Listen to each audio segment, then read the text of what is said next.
오늘은 문학의 숲 238회입니다. 오늘은 제가 생태와 소설을 키워드로 하는 그 문학을 한번 이 책을 한번 같이 보겠습니다. 생태 소설 시리즈를 시작을 해보겠습니다. 자, 이번 거는 생태라는 키워드로 이제 해시태그 문학선이라 그래서 그 생태라는 키워드를 묶은 소설들을 이제 김원일부터 천설란까지 이렇게 6개의 작품을 수록한 책을 한번 읽어보겠습니다. 왜 생태인가라는 것은 지금 우리 시대를 읽는 키워드가 아닌가 그렇게 싶습니다. 근래에 이제 문학과 지성사에서 이게 굉장히 따끈따끈한 책인데요. 문학과 지성사에서 생태 시리즈와 젠더 시리즈로 해가지고 그 해시태그 문학선을 1차분이라고 하네요. 1차분 4권을 이제 발간을 했어요. 보시면 젠더와 시, 젠더와 소설, 뭐 생태와 시, 생태와 소설을 했는데 제가 책들이 재미있어서 이렇게 쭉 다 읽어봤는데요. 그래서 생태를 한 다음에 젠더까지도 우리가 문학의 숲에서 같이 읽어봤으면 좋겠습니다. 그래서 생태야 뭐 두말 할 것도 없이 기후 정의, 환경 정의를 향한 어떤 문학적 상상력들을 펼쳐놓은 그런 책인데 생태가 우리 사회에 지금 너무나 밀접한 키워드라는 것은 두말할 것도 없죠.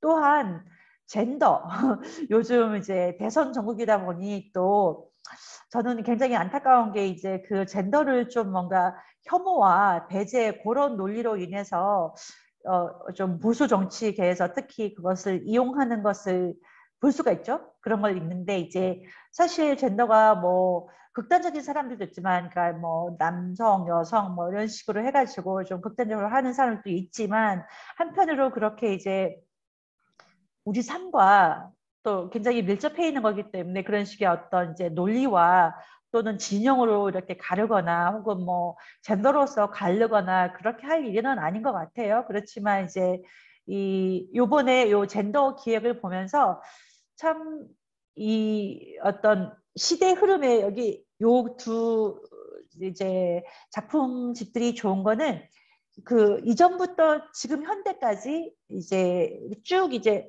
시대를 관통하면서 작품들이 되어 있더라고요. 그러다 보니까 이 한 주제를 가지고 이런 다양한 관점이 있을 수 있겠구나라는 걸 볼 수 있어서 그게 되게 좋았던 것 같습니다. 그래서 더더욱 꼭 다 읽어보셨으면 좋겠다는 생각이 듭니다.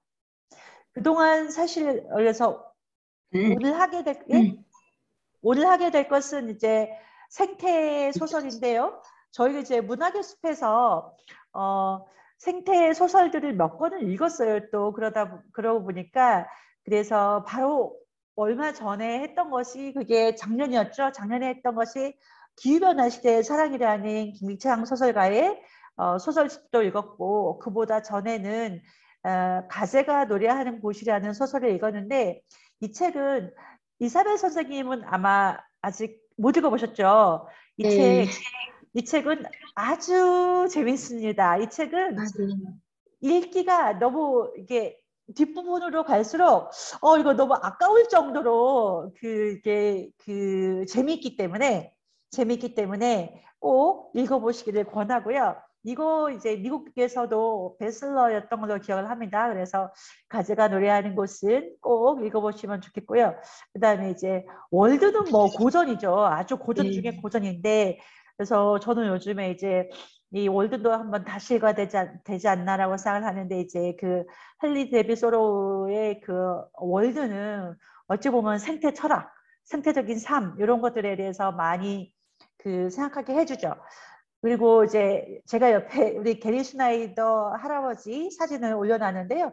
게리 슈나이더의 작품을 이제 문학의 숲에서 본격적으로 다뤄보거나 한 것은 아니에요. 그래서 왜냐하면 이분은 생태 시인이에요. 생태 시인이고 미국에서 사시는데 그 뭐 시들이 그렇게 또 쉽지는 않아서 제가 봤을 때는 그렇게 막 쉽지만은 않아서 그렇게 문숲에서 본격적으로 다뤄보지는 않았는데 이분을 전 옛날 옛적에 개인적으로 이제 환경 운동할 때 이제 만났던 계기도 있고 해서 그리고 이제 생태주의 시인으로서 굉장히 명망이 높으시더라고요.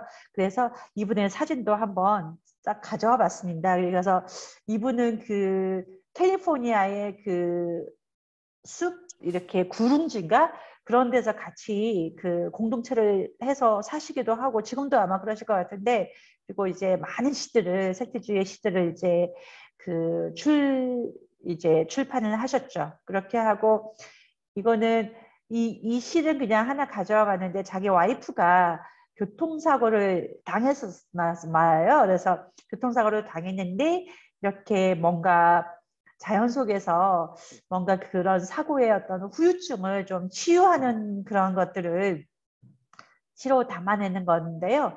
시는 굉장히 좀 간단해서 그 한번 나중에 읽어보시길 바라고 여기서 중요한 거는 여기 이제 뭐 예를 들면은 중간에 보면은 I slowed the car down이라는 말이 있죠. 내가 차의 속도를 이렇게 늦추니까 그제야 그녀가 이제 좀 편안해지고 이렇게 편안하게 그 이렇게 그 달빛 아래에서 목초지에서 잠이 드는 그런 식의 그 묘사가 나오죠. 그래서 사실 이제 문명, 자동차로 이제 대변되는 문명을 좀 멀리하고 그 다음에 이제 자연 속에 있을 때 우리가 얼마나 마음과 영혼이 평화로운지를 느끼게 해주는 그런 시여서 하나 좀 이제 일단은 도입부에 가져와봤습니다.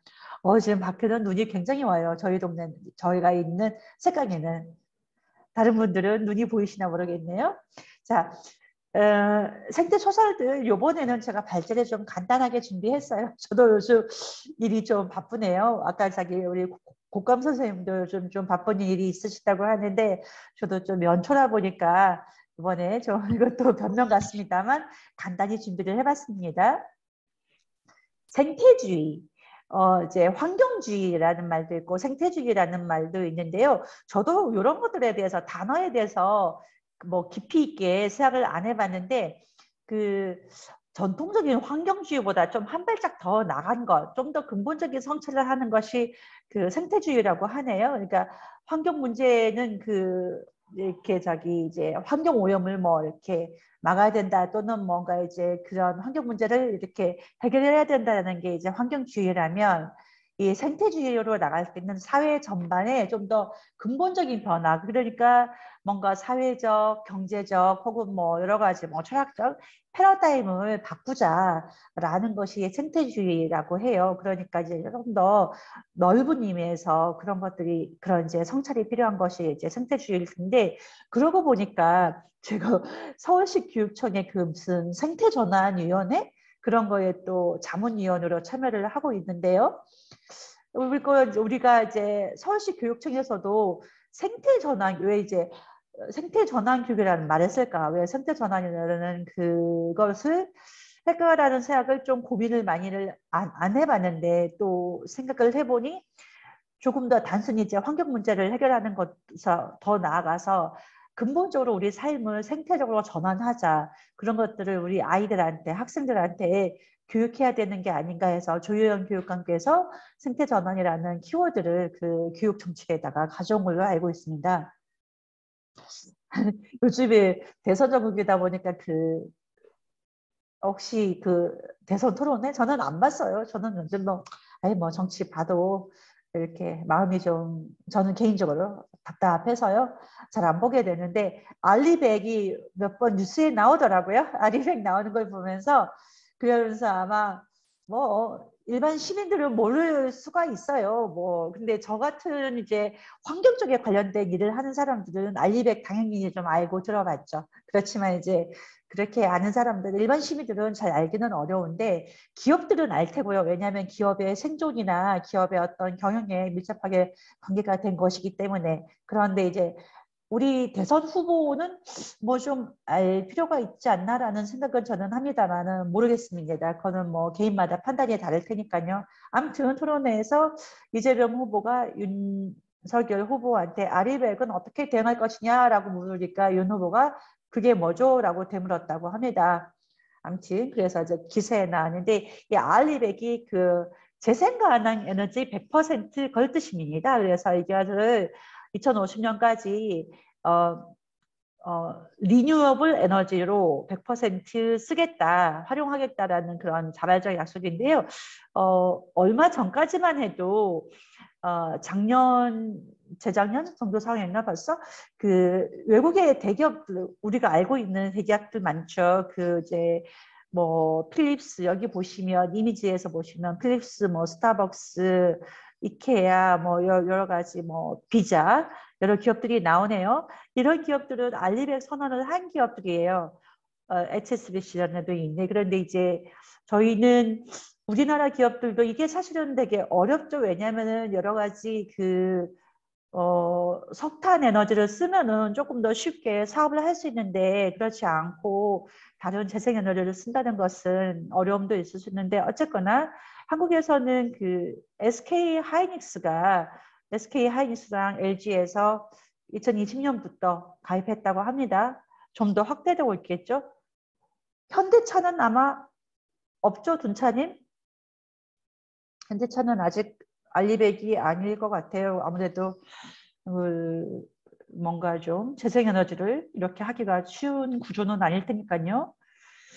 그렇습니다. 그래서 그냥 간단히 그걸 봤고요. 그럼 바로 그 작품들로 이제 가볼까 합니다. 여기서 생태소설의 수록작이 이제 여섯 작가들의 각 작품들이 하나씩 들어있는데요. 이번에 김원준 작가 참 오랜만에 봤습니다. 그쵸? 요즘 우리가 소설들을 쭉 계속 읽고 있는데 뭐 옛날 작가들 그렇게 옛날도 아닌데 지금도 현존하는 작가이시기 때문에 그렇게 옛날 작가도 아닌데 사실 이제 예전 우리가 이제 아마 국감 선생 같은 분은 굉장히 책을 많이 보셨을 텐데 이런 뭐 김원일 작가도 많이 보셨을 것 같은데 우리가 생각해 보면 뭐 황석영, 뭐 김원일 또 누가 있죠? 그런 남자 작가들의 그 이제 한때는 뭐 7, 80년대, 90년대 쭉 이렇게 남자 작가들이 좀 더 많았나요? 어쨌거나 그 작품들이 많았는데 점점 소설계에는 좀 더 여성 작가들이 두각을 나타내시고 더 많이 읽히고 대중적으로 호응을 받는 작가들이 더 많아진 느낌이에요. 제가 봤을 때는. 아무튼 김원일 작가라는 분은 이제 42년생이시고 그 보니까 이 작가의 이제 그 삶을 쭉 보다 보니까 그 아버지가 굉장히 지식인이었는데 한국전쟁 당시에 월북을 하셨어요. 그래서 월북을 해가지고 그러면은 뭐 아버지가 지식인이었고 월북을 했으면 그 남은 가족, 그 김원일의 엄마와 이 김원일의 이 그 형제들은 얼마나 어려웠을까라는 것은 다들 짐작을 하실 수 있을 것 같아요. 그래서 이 한국 전쟁이 또는 전후의 여러 가지 상황, 또 가정의 상황, 이런 자전적 상황들이 워낙에 복잡다단했을 텐데 이것이 김원일 작가한테는 평생에 풀어야 될 어느 정도의 과제나 또는 이제 해결해야 될 문제가 아니었나 그렇게 생각이 듭니다. 그래서 그 몇 년 전에는 바로 그런 이제 아버지들을 좀 이해하고자 하는 그런 작품도 냈다라고 해요. 그렇고요. 여기 보시면 이제 작품들을 쭉 보시면 우리가 이 책에 수록된 교요새에 관한 명상은 1979년도에 그 발간된 책에 수록된 작품입니다. 이렇게 보고 김원일 작가 소설 중에서는 그 88년에 냈던 마당 깊은 집이 꽤 많이 읽힌 작품으로 알고 있어요. 자, 교요새에 관한 명상은 도요새는 이미지 여기 책 표지에다가 도요새가 나와 있죠.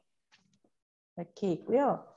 도요새, 도요물대새 이제 강하구에 굉장히 많이 있는 그런 새입니다. 그 도요새에 관한 명상은 이제 보면은 그 병국이라는 형제가 나오고 또 이제 아버지 북녘이 고향인 아버지가 나옵니다. 그래서 그들의 약간 좀 지리멸렬한 그런 일상이 나오는데요. 어쨌거나 병식은 재수생인데 이제 용돈 벌려고 친구랑 불법으로 새를 잡는 그런 일들을 하고 막 그런 게 나와요. 그래서 이 도유새에 관한 명상에서는 새를 둘러싼 여러 가지 그 아버지와 형이나 자기의 다른 그런 것들 하는데요. 형 같은 경우는 학생운동 하다가 좀 폐인이 되어버렸고요. 그렇게 좀 저기 하는데 그 이제 보면은 여기서 이제 저는 책을 보면서 되게 재밌었던 거는 어쨌거나 참 그때의 이 공해 문제가 이제 점차 세상에 알려지기 시작하던 그런 시대적 배경이 있고요. 그렇게 했을 때 이제 그 일본의 저기 이렇게 미나마타 병 얘기도 나오고, 그리고 시대적 배경을 보면은 우리나라 같은 경우는 78년도에 자연보호 헌장을 선포했었어요. 그리고 지금 이제 우리 보영 선생님이 여기 지금 막 들어왔는데, 보영 선생님이 작년까지 일했던 저기 이제 환경운동연합은 우리나라의 최대 환경단체입니다. 그 환경운동연합의 전신, 환경운동연합이 93년도인가 창립을 했는데, 그래서 우리나라 환경운동의 큰 역사를 이제 만들고 있죠. 만들고 있는데, 그 환경운동의 전신이 바로 공해추방운동연합이에요. 이 공해추방운동연합이 1988년도에 결성이 됐죠. 그래서 사실은 우리나라는 뭐 환경 문제 전에 공해라는 단어가 더 먼저 이제 그 회자가 됐죠. 그렇죠? 옛날에는 공해 문제를 해결하자. 뭐 그렇게 해서 뭐 구미 페놀 사건 뭐 그런 것들이 굉장히 큰 사건들이었죠. 아무튼 이 책을 보면 도요새를 둘러싼 여러 가지 입장들이 다 다른데, 한 가족인데 다른데, 이제 병식에게는 도요새가 그냥 뭔가 그 이용가치, 물질로 환원하는 그런 가치가 있는 그런 것이고요. 병국에게는 그 이제 자연 파괴, 그것을 상징적으로 보여주는 것이 이제 도요새이기 때문에 도요새를 추적해서 이 자연 파괴의 실상을 알리자라는 것이 병국의 생각이고요. 또 이제 이 형제의 그 아버지 입장에서는 새를 바라보고, 새는 그 어떤 뭐 38선도 넘나들잖아요. 새라는 것은. 그렇기 때문에 아버지는 그 자기가 두고 온 고향을 그리워하는 그런 매개가 되는 곳이 바로 도요새입니다. 아무튼 그렇게 되고요. 그래서 저는 뭐 여기서 이제 환경 문제는 좀 가볍게 이렇게 배경처럼 깔리고 가고 있고요. 그보다도 이렇게 좀 사회가 변화하는 새에서 세대, 뭐 어떤 세대 간의 단절도 꽤 있어 보이죠. 그 이제 아버지, 어머니, 여기서도 그 어머니는 굉장히 이제 악착같이 뭔가 생활, 생계를 좀 해나가려고 하는 모습이 되게 재밌게 나오죠. 그래서 뭐라 그러나 좀 부동산이랄지, 또는 뭐 그 이제 계모임 하면서 막 하는 것도 참 그 당시 그렇게 하면서 뭔가 이제 어떤 이제 물질적 부를 좀 이렇게 축적하고 또 한 가족들이 살아가려고 하는 그런 것들이 나오고, 또 이제 그에 비해서 전혀 현실적이지 못한 그 아버지의 모습도 나오고, 하여튼 그런 이제 시대적 풍경이 저는 좀 재밌게 와 닿았고요. 그렇게 해서 이 책을 보게 되었습니다. 여기서는 그래서 저는 요 소설들에서 한 뭐 단락씩 정도씩 이렇게 책에서 인상 깊게 본 문장들을 한번 좀 같이 읽어보자고 가져왔고요. 그렇습니다. 도요새가 상징하는 바가 무엇일까?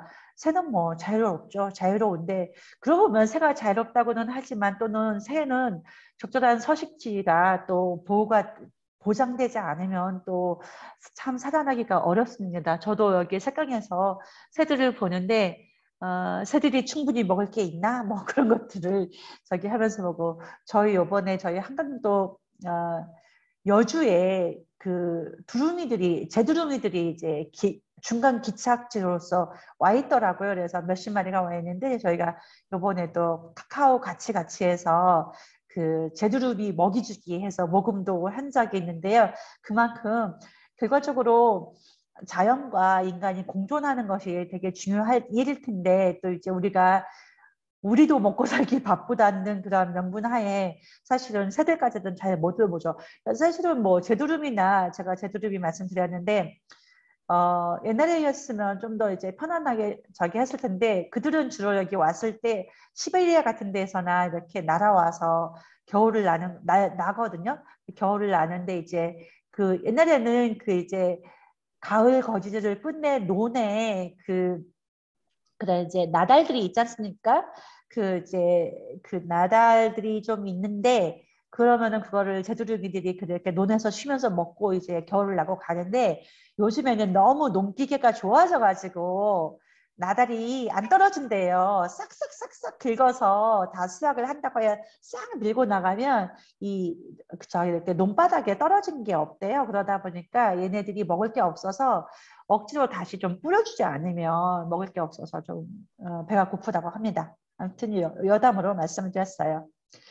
그 다음에 두 번째 작품에 이제 최성각 소설가인데요. 저도 최성각은 저기 이제 환경연합 이거 역시 또 보영 쌤이 좀 최성각 작가를 아실 것 같은데 환경연합에서도 이제 다달이 내는 소식지가 있는데 거기에도 여러 가지 글을 계속 기고도 하셨고 보니까 이제 풀꽃 평화연구소 그리고 소장도 하셨고 그다음에 녹색평론 굉장히 이렇게 유명한 그 잡지죠. 녹색평론에서도 편집위원을 하셨고요. 이분은 강원도에서 태어나셨고 이분 자체가 이제 환경운동가예요. 환경운동가이시고 소설가이신데요. 이분께서는 동아일보 신춘문예로 등단을 하셨고 90년대 초부터 쭉 환경운동을 하고 계시고요. 지금은 보니까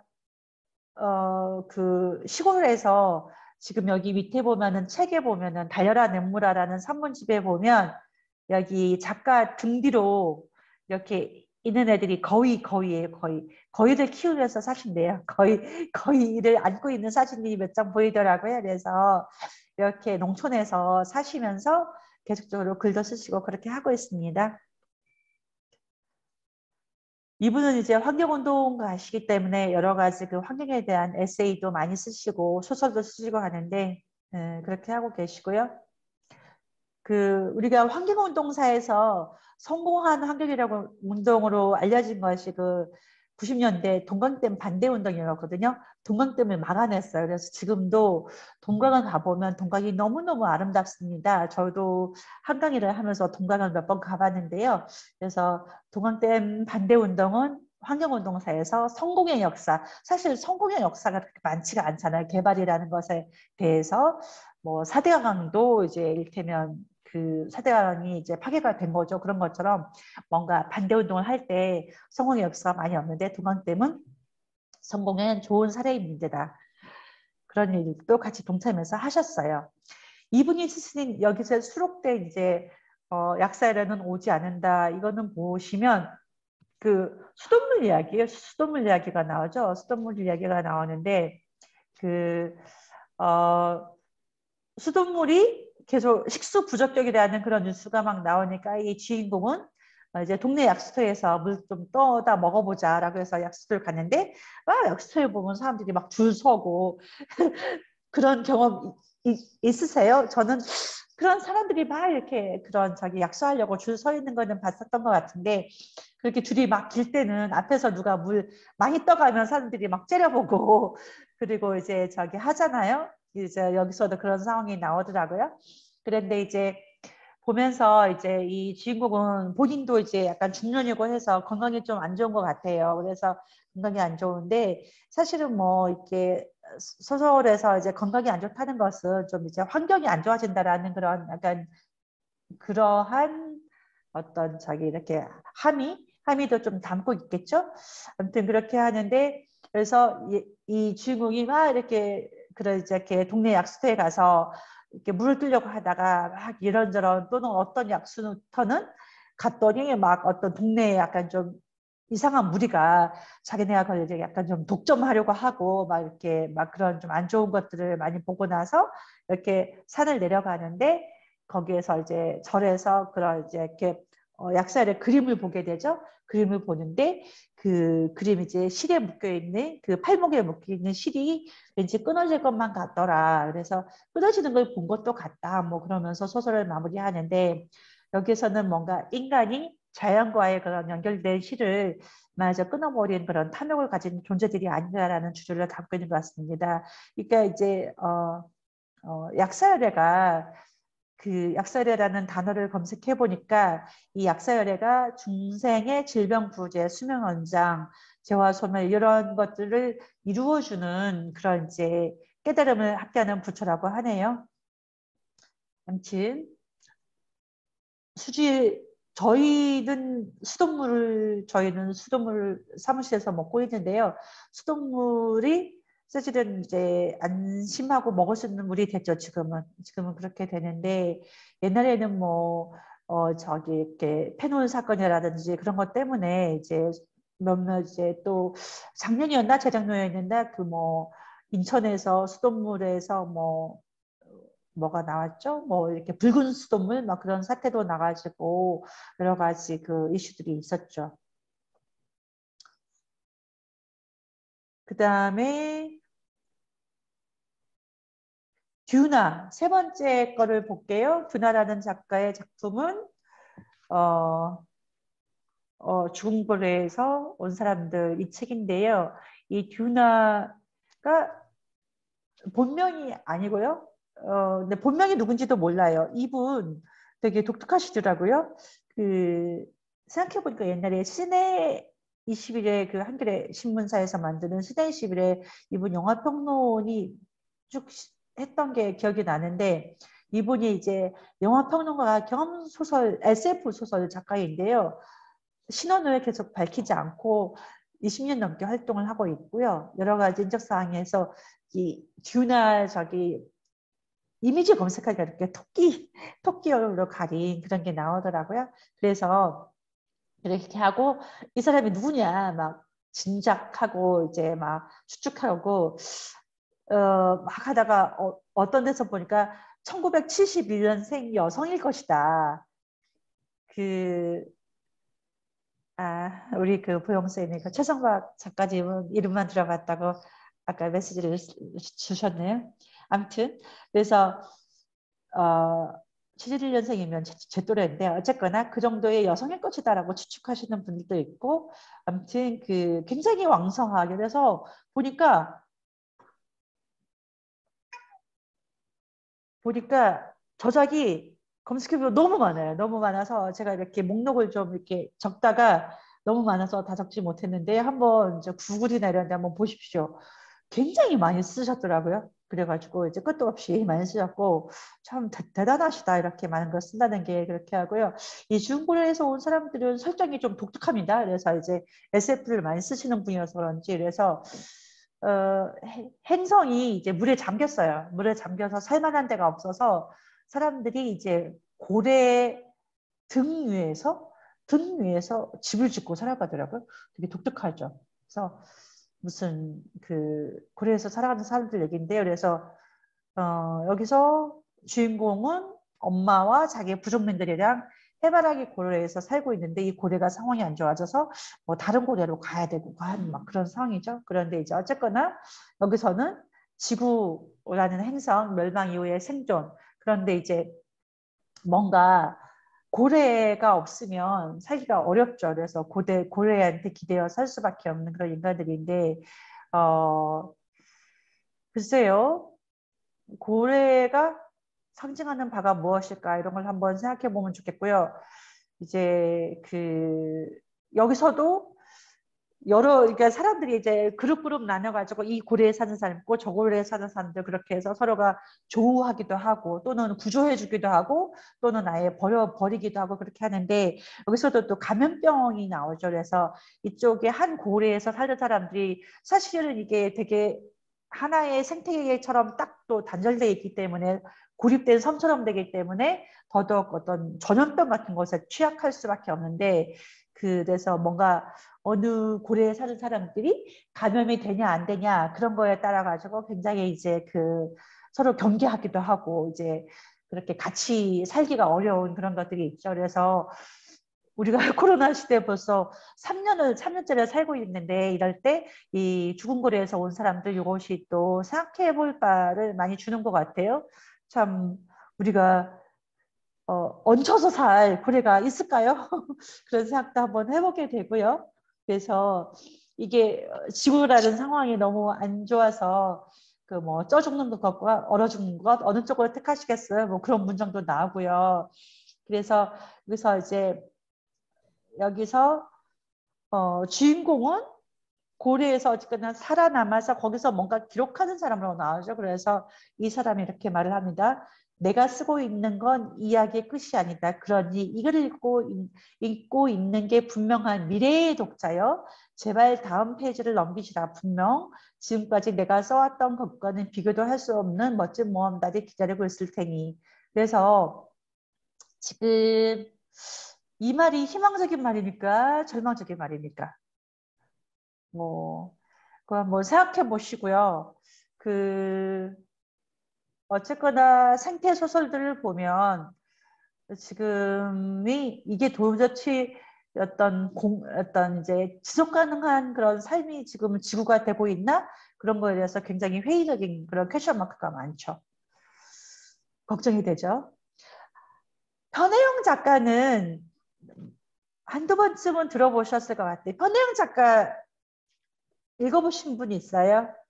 고감 선생님은 이사벨 선생님도 책 많이 보시는데 이 작가 책 보신 거 네. 있으세요? 아니요. 아니시구나. 편혜영은 하긴 뭐 워낙에 사실은 좋은 작가지만 소설가들이 워낙 많으니까 많은 작품들을 다 읽기는 어렵죠. 이분도 책을 많이 내셨어요. 이분도 책을 많이 쓰신 분인데 편혜영 작가 우리 지호처럼 서울대 문창과를 해서 공부를 하셨네요. 이분은 꽤 많이 이제 알려진 작가이고요. 그 아오이 가든 이제 아오이 가든은 이제 2005년도에 발간된 소설집에 수록된 작품인데요. 여기 계신 우리 선생님들 아오이 가든 읽으셨는지 모르겠는데 아우 저는 이게 읽으면서 되게 괴롭더라고요. 너무 막 좀 이렇게 엽기적이라고 할까요? 소설이 이렇게 묘사들이 그런 상황이 너무 그래가지고 좀 읽기가 좀 어려웠습니다. 아마 딘차는 아직 못 읽었을 텐데 읽고 싶어 할지 어떨지 모르겠네요. 그리고 저는 이분이 뭐 여러 가지 굵직굵직한 문학상도 많이 받으셨어요. 많이 받았고 글도 되게 잘 쓰시는데 전에 이상문학상 작품이 갑자기 제목이 생각나서 저도 기억력이 깜빡깜빡하네요. 이상문학상 받았을 때 그 작품이 몬순. 이제 생각났습니다. 아직 제 기억력이 좀 살아있네요. 몬순이라는 작품으로 상을 받았거든요. 대상을 받았거든요. 근데 그때 좀 말이 있었어요. 어떻게 결과적으로 판정이 나는지는 기억이 안 나는데 표절 논란이 좀 있었어요. 몬순이 저희 문습에서도 읽었던 준파 라힐리, 우리가 사랑하는 준파 라힐리의 축복받은 집이라는 단편집이 있거든요. 축복받은 집에 수록된 첫 번째 작품이 그것도 바로 안 떠오르는데 하여튼 그 작품하고 설정이 상당히 비슷해요. 한번 관심이 가시면 한번 두 개를 비교해서 읽어보세요. 저는 설정이 비슷해서 깜짝 놀랐는데 그래서 좀 그런 논란이 있습니다. 약간 여담이었고요. 아오이 가든을 쓰게 된 것은 이 편혜영 작가의 인터뷰를 보니까 홍콩에서 옛날에 사스가 유행했잖아요. 사스에서 이 아오이 가든이라는 제목도 좀 특이한데 그때 홍콩에서 사스가 막 유행했을 때 집단 감염이 발생하고 알려지면서 격리 도출됐던 그 아파트 이름이라고 해요. 그 아파트에서 그래서 그때 이제 여러 가지 괴담도 떠돌고 막 그런 것들이 되게 재밌어가지고 그래서 본인은 우리 이제 정체불명의 전염병, 원인 불명의 전염병이 현대 문명을 얼마나 빠르게 비이성적이고 이제 야만적으로 바꿔놓는가 보여서 되게 흥미로웠다 그래서 썼다라고 하고요. 그래서 전염병이 도는 맨션에서 아오이 가든이라는 맨션에서 고립되어 살아가는 가족 그리고 주인공은 이제 인물들은 이렇게 나라는 이제 이렇게 화자가 나오고 누이와 엄마 또 고양이가 나와요. 고양이가 나오는데 그 감염병에 여기가 이제 감염병에 걸리니까 완전히 고립되고 가난하고 뭐 먹을 것도 없고 진짜 막 끔찍하게 너무너무 끔찍하게 그래서 그 묘사가 너무너무 이제 끔찍하게 되어 있어서 감옥도 그런 감옥이 없죠. 그래서 좀 읽기가 저기 상당히 불편할 정도로 그렇게 있었고요. 그래서 사실 근데 또 코로나 시대에 이런 걸 읽으니까 근데 전 세계적으로 지금 코로나를 다 겪고 있잖아요. 이런 식의 공간이 이보다 더한 곳이 있기도 하겠다라는 생각도 문득 떠올라요. 그렇죠. 그런 것도 있고 이 또 한 가족을 중심으로 딱 고립된 걸 보니까 옛날에 우리 괴물 영화 있죠. 괴물 영화도 떠오르고요. 아무튼 근데 이제 여기서는 어쨌거나 여기서는 저기 이렇게 나라는 화자가 어린 남자 같기도 한데요. 어쨌거나 여기서는 굉장히 이제 엄마 또 누이 개구리를 낳아요. 개구리를. 그리고 이제 고양이 암컷 또 계속 이제 번식을 합니다. 밖에 나갔다가 들어와서 계속 새끼를 낳으려고 하죠. 그래서 막 하여튼 생산과 번식을 담당하는 여성성에 대해서 이렇게 좀 팬데믹 시대에 그러면 여성성 또는 이제 뭔가 번식하는 거 그런 것은 또 어떤 것이었는데 굉장히 혐오스럽게 그려져 있어요. 그래서 그런 부분에 대해서 어떻게 생각하는지 한번 같이 좀 살펴볼 필요가 있을 것 같아요. 되게 굉장한 디스토피아 같아요. 바깥으로 고개를 내린 것은 나뿐이었다. 아우의 가든의 모든 창은 먹구름으로 가린 것처럼 컴컴했다. 어두운 창문들 중에 몇 곳에서는 희미하게 석탄 연기가 뿜어져 나오고 있었다. 아, 옛날에 이거 석탄 연기 하니까 뭐 석탄이 이제 우리가 이렇게 소비적인 혹은 지구 온난화와 이제 기후 변화를 가속화시키는 그러한 이제 매개이기도 하죠. 한 가지죠. 옛날에 이 추운 겨울에 그 이렇게 중국 연변을 제가 종종 출장을 갔었거든요. 근데 뭐 연길의 그 도시에 이제 겨울에 갔다 보면은 막 더러워진 그 이렇게 눈더미 위로 막 먼지와 뭔가 이제 그 쓰레기와 이렇게 그런 거리에다가 곳곳에서 석탄 연기가 뿜어져 나오는 잿빛 하늘 그런 생각이 갑자기 납니다. 그렇습니다. 아오이 가든 아직 안 읽으셨다면 읽어보시고요. 약간 눈 이렇게 가리고 보세요. 영화 볼 때 그렇게 하시는 것처럼. 정사랑. 아마 정사랑 작가는 좋아하시는 분들이 좀 있을 것 같아요. 특히 요즘에 책 많이 읽으시는 우리 보영쌤은 제가 오늘 보영쌤 얘기를 많이 하네. 생태수술을 하다 보니까 보영쌤 얘기를 많이 하게 되는 것 같아. 화면 켜고 이제 아까 네. 걸어오는 중이라 다 네네. 막 네. 꺼놨었는데 아이, 우리 정세랑 작가 보영, 작품 많이 네. 읽었어요. 많이 여러 개 읽었어요. 그러셨을 것 같아요. 저는 사실 못 읽어봤는데, 제가 근데 선물로는 사람들한테 많이 했어요. 왜냐하면 사람들이 좋아하는 것 같아가지고, 정서장 작가를 많이 좋아하는 것 같아서 되게 베스트셀러 작가가 됐어요. 그쵸? 많이 팔리고, 제가 이제 많이 나요. 서점에 갔더니 작년인가 보건교사 아는 형 아니요. 이게 그 드라마로도 나왔죠. 그래서 드라마도 되게 굉장히 인기 있는 드라마였어가지고 그 드라마가 한창 이렇게 인기 있을 때 보건교사 아는 형 그 책이 또 이렇게 서점에서 굉장히 베스트셀러로 팔리더라고요. 그래서 이거를 조카한테 선물해 줬더니 조카들이 아주 재밌게 보더라고요. 그리고 시선으로부터 여기 2020년 출간 소설로 시선으로부터인데 이것도 누군가한테 선물을 해줬어요. 왜냐하면 이 책이 그 당시 뭐 소설가들이 뽑은 그 해에 뭐 소설로 이제 뽑혔다든가 뭐 그런 식의 광고를 봐가지고 아예 소설가들이 좋은 소설로 뽑았으면 또 상당히 좋구나라고 하고 또 이제 뭐 서로 다른 시대의 여성들에 대한 그런 얘기라고 해서 설정이 되게 좀 재밌겠다 싶어가지고 이것도 저는 못 읽고 사가지고 누군가한테 선물을 했던 또 기억이 납니다. 하지만 어찌됐건 정수랑 작가가 이제 84년생이신데 또 우리 시대 지금 우리가 살고 있는 지금 이제 현재에 또 중요한 어떤 그런 것들을 이제 담아내고 있는 그런 작가인 것 같아요. 그래서 우리가 이 작가도 좀 읽어볼 필요가 있다라는 생각을 해봅니다. 정수랑 작가의 이제 어, 리셋이라는 작품은 저는 뭐 그냥 작품은 뭐 그냥 막 아주 임프레시브한 정도는 아니었고요. 그냥 읽었습니다. 여기서는 그러니까 사실 전에 우리가 기후변화 시대의 사랑도 읽었지만은 이게 뭔가 기후변화, 생태, 주제를 막 가지고 뭔가 설정을 해서 그걸 목적으로 해서 쓰면은 되게 막 좋은 걸 또 굉장히 새로운 걸 쓰기는 또 어려움이 저는 있을 것 같아요. 저도 가끔은 좀 창작을 고민해보는 사람으로서 왜냐하면은 주제를 이거는 주제가 너무 선명하잖아요. 선명하다 보니까 이거를 굉장히 어떤 우리가 보통 소설적 그런 기법으로 다 담아내는 게 또 쉬운 일만은 아니겠구나라는 생각도 또 해보고요. 아무튼 여기서 보면 거대한 지렁이들이 나와요. 그래서 지렁이들이 지구를 공격하는데 얘네들은 이제 건물들을 막 뜯어먹죠. 건물들을 막 파괴하고 그렇게 되는데 그냥 그런 설정 자체가 너무나 분명하잖아요. 지렁이 뭔가 땅을 상징하는 지렁이들이 그 건물만 파괴해.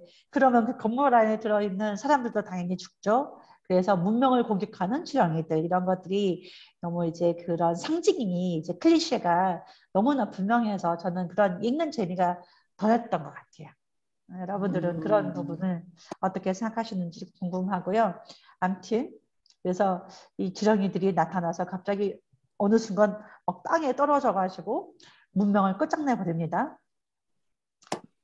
그래서 정스랑이 이제 앞부분에서 아예 이런 것들이 그러니까 소설적 문법은 아닌 거죠. 이런 표현들이 이거는 그냥 캠페인의 구호죠. 생각해보면 지렁이들이 내려오기 전에 끝나지 않은 게 신기하다. 우리는 행성의 모든 자원을 고갈시키고 무색이만 쓰레기만 끝없이 만들고 있었다.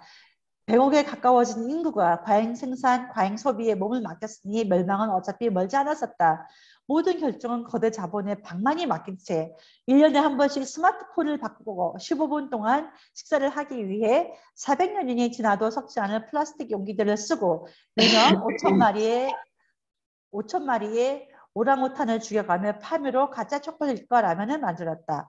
재활용은 자기기만이었다. 셀리를 나눠서 쌓았을 뿐 실제 재활용률은 형편없었다. 그런 문명의 미래가 있었다면 그게 더 이상했을 것이다. 이거는 완전히 이거는 보영쌤이 어디 읽어주는 것 같아요. 그래서 저 이거는 소설적 문법은 아닌데 어찌됐건 그래서 이제 생태를 주제로 뭔가 소설을 하려고 하니까 소설가의 목소리를 빌어서 한 캠페인이다라는 생각을 해봅니다. 이렇게 봤고요. 이게 작품이 여러 개 있으니까 이렇게 간단하게 이렇게 말씀드리면서 넘어가겠습니다. 마지막으로 천설란. 며칠 전에 지우랑 우리 바쁘신 지우님이랑 밥을 먹게 됐는데 얘기를 하다가 우리 이번에 생태소설 읽는다라고 하면서 여기에 천설란 작품도 있다라고 하니까 제가 그러더라고요. 재밌는 어떤 농담을 들었는데 이름을 지우고 보면 이름을 가리고 책을 읽으면 소설을 읽으면 이게 천설란 건가 김초엽 건가 모른다고 하더라라고 얘기를 하더라고요. 그만큼 두 작가의 좀 작품 세계가 비슷한 것이 있는 것 같아요. 듣고 보니 그렇고요. 저희가 마침 작년에 김초엽의 소설집을 하나 읽었잖아요. 뭐였죠? 갑자기 그것도 생각도 안 나는데 제목이 어쨌거나 그래서 김초엽이라는 그 굉장히 젊은 작가죠. 나이도 거의 비슷할 것 같아요. 지금 천선한 작가가 93년생이거든요. 근데 그 김초엽도 90몇 년생이었죠, 그렇죠? 그래서 둘 다 이제 90년대생 젊은 작가이고 둘 다 여성이고 둘 다 이제 SF 소설을 쓰고 있어요. 그러다 보니까 공통점도 많죠. 공통점이 많고요. 저는 천설란 작가를 보면서 이제 2019년도에 브릿지라는 이게가 브릿지가 뭐냐 하면 그 웹소설을 이렇게 웹소설 플랫폼이에요. 웹소설 플랫폼에서 그러니까 전통적으로 사람들이 이렇게 등단을 해서 작가를 되는 시스템이 우리 사회는 있잖아요. 한국 사회에 있는데 천선란 작가는 등단 시스템이 아니라 이제 그 브릿지를 기반으로 그 플랫폼을 기반으로 이게 무너진 다리라는 것을 연재하면서 굉장히 거기서 인기가 있는 소설이었다고 해요. 그렇게 하면서 이제 책을 많이 써왔는데요. 그 작품집을 꾸준하게 2019년부터 이제 시작을 했다고 치면 지금 벌써 작품집이 이렇게 많이 나왔죠. 그래서 무너진 다리, 어떤 물질의 자랑, 천 개의 파랑, 그리고 2021년 나인까지 이렇게 소설 혹은 소설집이 있고요. 그리고 2020년에는 한국과학문학상도 받기도 했어요. 굉장히 젊고 예쁘고 또 똑똑한 작가들이 이제 많이 활약을 해서 이렇게 부지런한 작가들을 보면서 참 나는 뭐 하고 있나라는 말을 제가 단톡방에 한번 했는데요. 그 또 이제 공감이 가는 게 되게 부지런히 이제 쓰는 게 작가로서의 삶이 자기한테 너무 중요하다라고 천선단은 생각하는 것 같습니다. 그래서 인터뷰를 좀 읽어보니까 그 엄마가 천선단의 엄마가 치매라고 해요. 그래서 치매인데 그 엄마가 기억하는 유일한 단어가 자기에 대해서 기억하는 유일한 단어가 작가라고 해요. 그래서 그러니까 자기 딸이 작가다라는 것을 그 치매 엄마가 기억을 한다고 해요. 그래서 자기가 이제 천서전 작가는 그 엄마가 기억하는 단어가 작가이기 때문에 자기는 꼭 작가로서 성공을 하고 작가가 돼야 되겠다라는 생각을 해서 그 치열하게 글을 써오는 것 같습니다. 그 얘기가 있더라고요. 레시는 어찌 보면은 아까 제가 이제 정사랑 작품이 조금 너무 생태소설의 주제가 선명하게 직설적으로 표현되다 보니 좀 읽는 재미는 덜했다라는 그런 말씀을 드렸는데 요거는 그렇게 비교하자면 좀 재미가 있고요.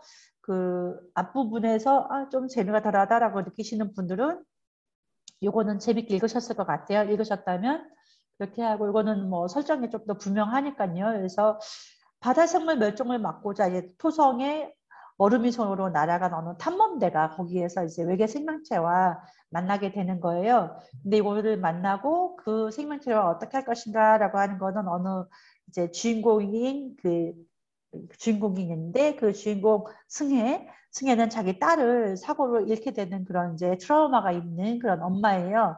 그래서 재밌는 거는 승혜라는 주인공이 있고 승혜의 딸이 나오고 승혜의 엄마 이야기가 나와요.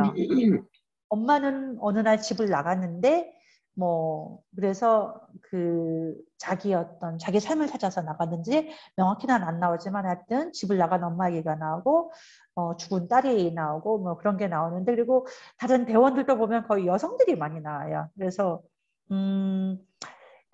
저희가 전에 김추엽 소설을 할 때 이렇게 테크노 페미니즘이라고 기억나시죠? 그래서 김추엽 소설이 굉장히 페미니즘이다.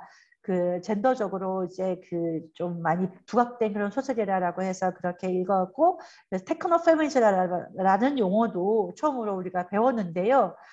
사실 천설란의 것도 이것도 굉장히 페미니즘적인 작품이다라고 우리가 다음에 또 젠더 책을 읽겠지만 그런 생각이 저는 읽으면서 듭니다. 왜냐하면 어떤 여성들의 자아실현 또는 여성들의 어떤 생명에 대해서 존중하는 것 그런 것들이 굉장히 주제로서 강조돼서 그렇게 나타나고 있고요.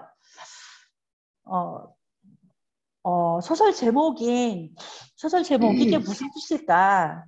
레시가 뭔가 해서 검색해 봤더니 알고 계셨어요? 저는 이거는 처음 말하는데 슬라브 신화에 나오는 숲의 정령이라고 하네요. 그래서 이렇게 그러니까 여기서 바다에서 그 만난 그 새로운 생명체가 사실은 그 이제 외모가 이렇게 생겼다는 그런 것 같아요. 그 정령처럼 생겨서 그렇게 이름을 지은 것 같습니다. 이 소설에서 생각해 볼 점은 그래서 어떤 이렇게 여성주의 시각에서 이 소설을 바라볼 수 있겠다라고 생각이 들고요. 천설란 작가는 다른 소설집에서도 보면은 그 작품마다 감정이 있어요. 감정. 무슨 뭐 어떤 이제 뭐 외로움이나 사랑이나 혹은 뭐 슬픔이나 이런 감정들을 자기가 작품마다 이렇게 넣었다고 합니다. 그런 것처럼 굉장히 그래서 따뜻함이 있다 혹은 굉장히 이모셔널하다라고도 느낄 수 있어요. 보시면은 굉장히 뭐 어차피 뭐 설정도 이제 자식을 잃은 엄마 얘기도 나오고 또 엄마와 딸이 이제 헤어져서 사는 것도 나오고 뭐 이런저런 이런 것들을 보면은 굉장히 어떤 이모셔널하면서도 휴머니즘이 느껴지는 그런 것이 아닌가라고 생각을 해봅니다. 이렇게 작품들을 받아봤고요. 여기서도 뭐 문장들을 보면 굉장히 선동적, 그러니까 그런 이제 구호적인 것들이 있죠. 여기도 보면 지구는 바다가 보낸 마지막 신호를 제대로 듣지 못한 채로 바다를 잃었다. 이런 식으로. 그래도 바이러스 얘기가 나와요. 이 작품도 아마 그 문지사에서 팬데믹인가? 그런 기획된 그 소설집이 있거든요. 거기에 수록이 되었었나 싶은데요. 그러니까 아무래도 이런 바이러스 얘기, 팬데믹 얘기가 작품들이 꽤 나오고 있어요. 자, 이렇게 해서 이 해시태그 문학선 생태소설에 나온 6개의 작품들에 대해서 소개 형식으로 제가 발제를 거의 마쳤습니다. 마쳤고요. 이제 거의 끝냈는데요. 요 소감들을 좀 나눠보시고 또 어느 작가의 작품이 가장 이렇게 마음에 남으셨는지 또 이 문학이라는 것이 지금 해시태그 문학선 기획 자체가 우리 사회를 좀 들여다보자 그런 거거든요. 젠더와 생태로 우리 사회를 들여다보자라고 하는데 과연 문학은 또 이제 우리 사회의 문제들을 어떻게 드러낼 수 있는지 그런 것들에 대해서 한번 생각을 해보시면 좋겠습니다. 그렇다면 이게 해시태그 문학선 생태의 소설을 읽었는데 이거를 읽고 나서 저희가 환경과 생태에 대해서 생각이 달라진 것이 있는지 그런 것들에 대해서도 한번 이야기를 해보면 재밌을 것 같습니다. 저희가 다음에는 조금 텀을 길게 가져서 좀 제가 젠더 소설을 한번 읽어볼까 하는데요. 그 사이에는 시간이 많이 남으시면 다른 책들도 더 보시고 이제 저희가 이제 어쨌거나 만나는 책들은 다음 책은 이제 젠더 소설 할 건데 저는 이걸 미리 봤는데 빨리 읽었어요. 왜냐하면은 너무 재밌어요. 재밌으니까 한 작품 저는 뭐 다음에 소개도 시켜드리겠지만 이 백신의 작가가 1920년대인가 30년대인가 그때의 작품이거든요. 그때 저런 작품을 써나 싶을 만큼 굉장히 놀랐고요. 아무튼 이 선정된 여기다 수록된 작품 하나하나가 너무너무 좋기 때문에 이거는 꼭 놓치지 말고 다 읽으시길 바라면서요. 제 발제는 여기서 이렇게 마치도록 하겠습니다. 고맙습니다.